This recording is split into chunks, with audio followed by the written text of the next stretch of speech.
Today what I'm going to discuss with you is self-storages. I happen to love self-storages, and now I'm going to explain why. Okay, number one, in self-storages you have a lot of cash flow. The reason why you have cash flow is because the expenses are not so great. Self-storage has 28% expenses.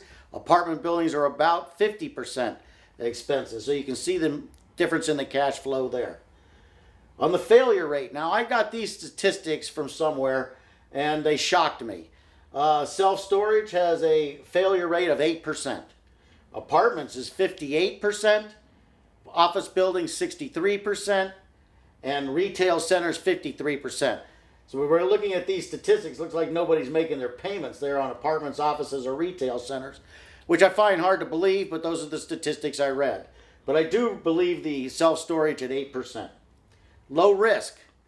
Okay, the vacancies don't hurt as much. If you have 120 units and 10 are gone versus a 10-unit apartment building and 1 is gone, you can see the difference in the income there. All right, almost no lost rent. Okay, if you have to evict somebody, you use the lien laws of the state, not the eviction laws like you're doing with apartment buildings or office buildings, etc. You can also remove the tenant's gate code. They can't get in if they haven't made their payments. You can put our lock on their unit.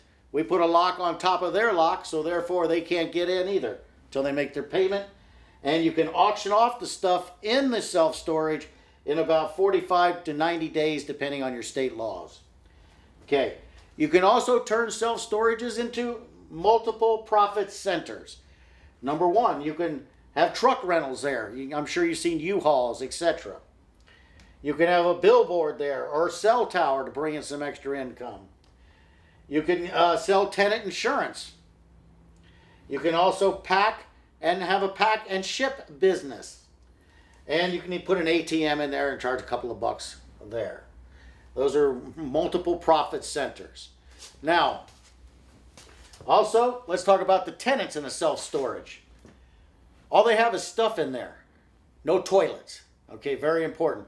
They can't clog up the toilets. 95% of the people put their stuff in there and then they don't come back until they need the stuff, which might be a long time. Average stay, here you go, 14 months. So you might only see them once or twice during the 14 months. You can use kiosks. They have kiosks now so you can get in and out. And they're also very easy to invest nationwide. You don't have to be there for that. Okay. Leverage. Let's talk about the leverage. You're buying an apartment building, you might only get 65, maybe 70% loan to value. Over here, you can get 85 to 90% loan to value, and private lenders love self-storage versus apartment buildings or retail buildings or office buildings. They also have low operating costs. The property tax is low, utilities are low. Actually, there's no water, okay, no gas, etc.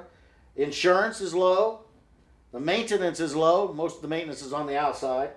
And you have high income to low expense ratios.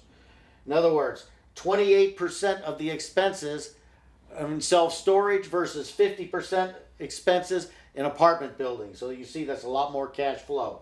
And 93% of mortgages are current. Now you know why.